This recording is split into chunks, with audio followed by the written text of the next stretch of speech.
G'day YouTubers. A few episodes back I kicked off a series I've been wanting to do on Moreton Bay with an episode on overnighting at Peel Island. Now at that time I didn't really know how I wanted to handle this series. Since then I did 3 episodes on the southern part of Moreton Bay because I decided to split it up into the southern part, the central part and the northern part of the bay. Doing that gave me a bit better idea of what I wanted to do, and this last weekend just gone the weather was absolutely abysmal. 50 knot winds. So I had 2 days to sit around and think about this and make a start on the Central Bay. I'm going to continue with Peel Island in this one, but this time I'm going to focus on the fishing part of the exercise. Now that I've had a wet weekend indoors to think about things, I've got a much better vision of what I want to do with this series of videos. And I also realised that I missed out quite a few things when I did the southern end of the bay.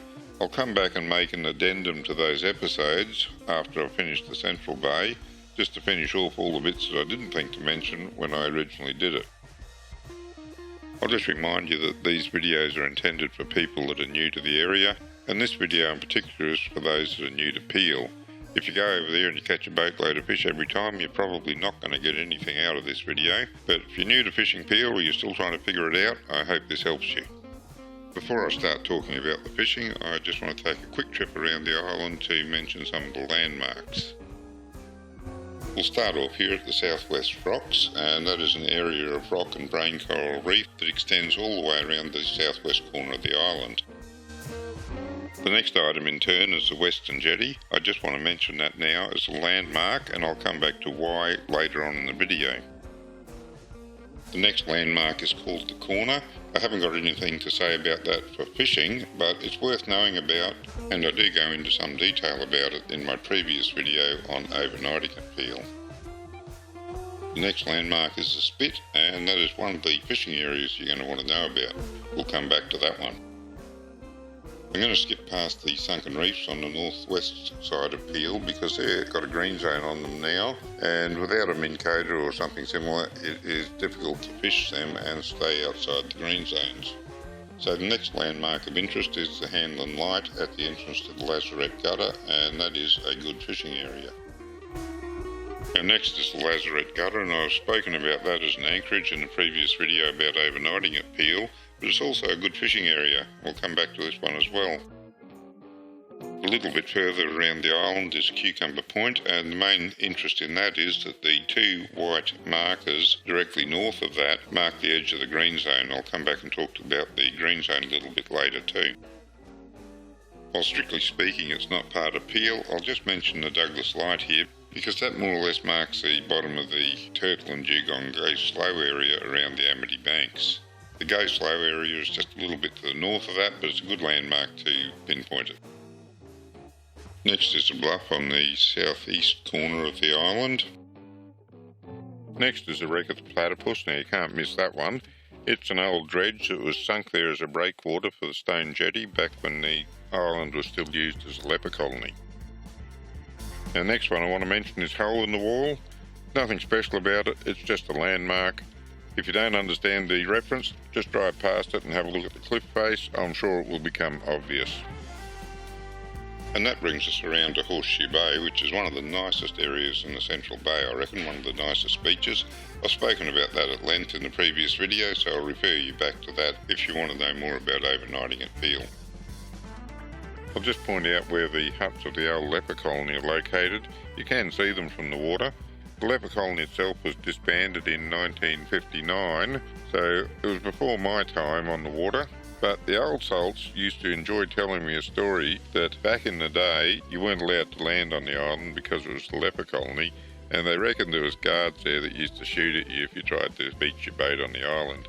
Being young and naive, I sort of believed that at the time. I was still in primary school for Pete's sake. I'd believe anything. But looking back on it, I reckon they were full of bad rum and bullshit. Just talking about the old leper colony has reminded me about one thing I forgot to mention in the previous video about overnighting on Peel, and that is that there's tracks across the island. You can walk across and have a look at the old leper colony. That was before it was made a national park. I'm not sure if you're still allowed to do it or not, but I imagine if you're not allowed there'll be signs up telling you so. And at long last we get to the part about fishing in the area. Marked all the drop-offs with the yellow line. we'll start off looking at the southwest rocks area, and I always preferred the eastern end of that line to the western end.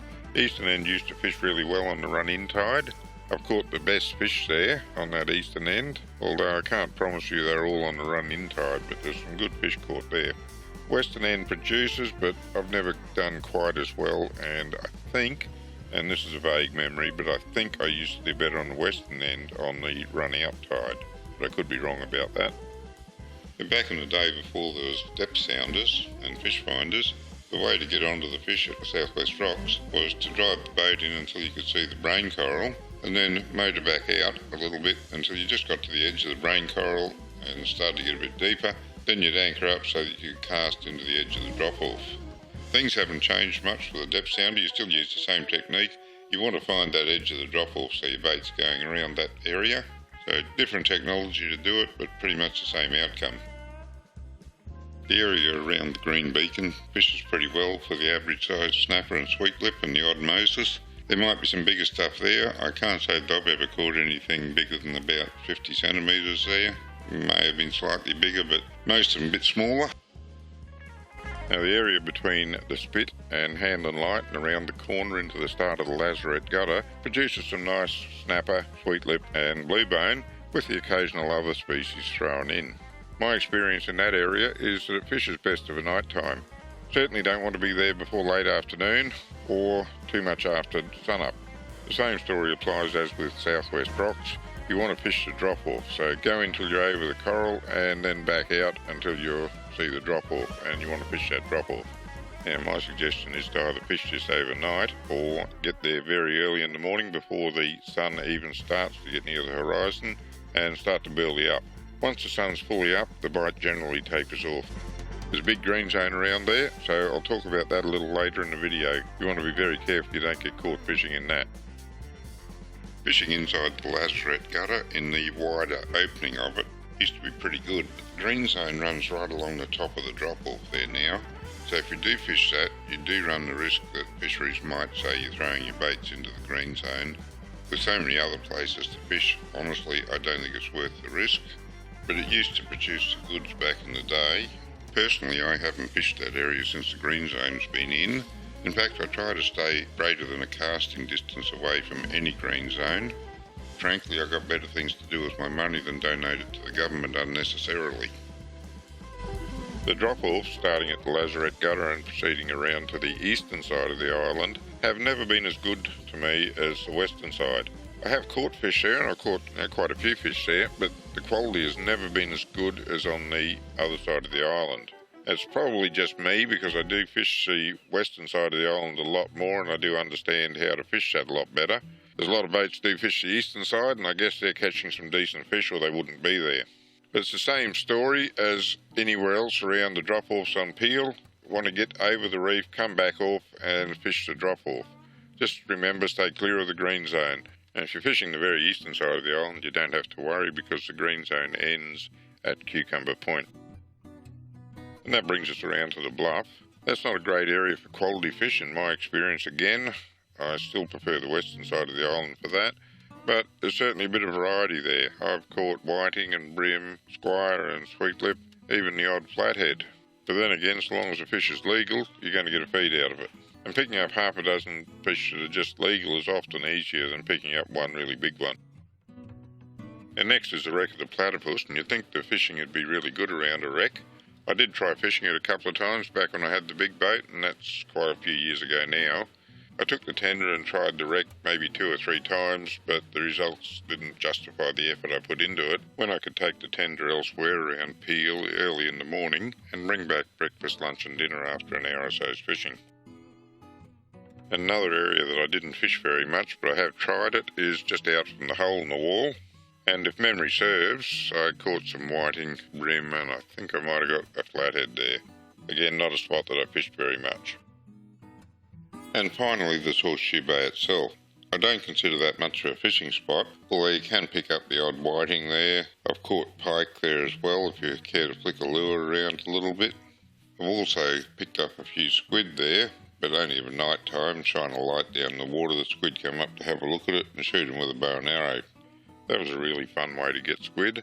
but other than that, there's too much boat traffic there for it to be much of a fishing spot. I'd just like to talk about the bait and tackle I've used over the years before we talk about the green zones. I started off fishing here. I used to use, I think, something smaller than a 4.0 hook. It didn't take me long before I progressed to a 4.0 hook, and over the years I've gone up to a 6.0 hook here. Lately I've been fishing in other areas of the bay using an 8.0 hook, and really I can't see any reason why you wouldn't be using an 8.0 hook here if you're not after really smaller fish.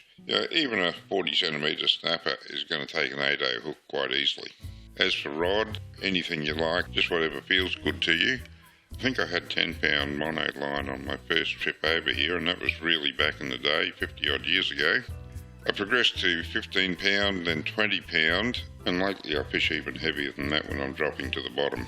I don't think it's made any difference to my bite rate or hookup rate, except if you're casting out over the edge of the reef with no weight at all on and you want it to float down, then I wouldn't go any more than a 20-pound braid, maybe even a lighter mono than that. Over the years I've used many different sorts of bait, mainly squid, prawns, pilchards, rock crabs, soldier crabs, pippies that I've collected, worms, and yabbies of course. In general, I found that the worms, yabbies, pippies and soldier crabs work better around the bluff, whereas the others work better around the western side and northern side reefs. Of all the others, I found squid to be best, and of the squid, I found that the squid that I caught in Horseshoe Bay and used the next morning for fishing was best of all. I've caught all my best fish at Peel on freshly caught squid. It's a long time to remember back and a lot of fish to remember, but I think I'd be fairly safe in saying that the biggest fish I caught on frozen squid was probably 60 centimetres or maybe just a bit shy of that, whereas all the bigger ones have been caught on the fresh squid. So it's really worth taking the time to gather the fresh squid if you can. As for rigs, I only use two basic rigs there. I use a paternoster rig for fishing the bottom, and I use a rig with about a metre of trace on it with no sinker if the tide's not running very much, just for casting and letting it float down. And if the tide's running a lot, I might just add a little bit of sinker above the swivel so that the bait can float around at the end of the trace. I found those rigs to work best for me. That's not to say something else won't work well for you.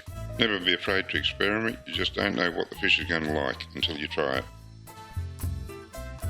Now, I don't want to end this video without talking about the green zones. That's where the significance of these landmarks comes in. The green zone of Peel starts at the western jetty and continues around to the northern end of the island past the Lazaret gutter and stops roughly at Cucumber Point.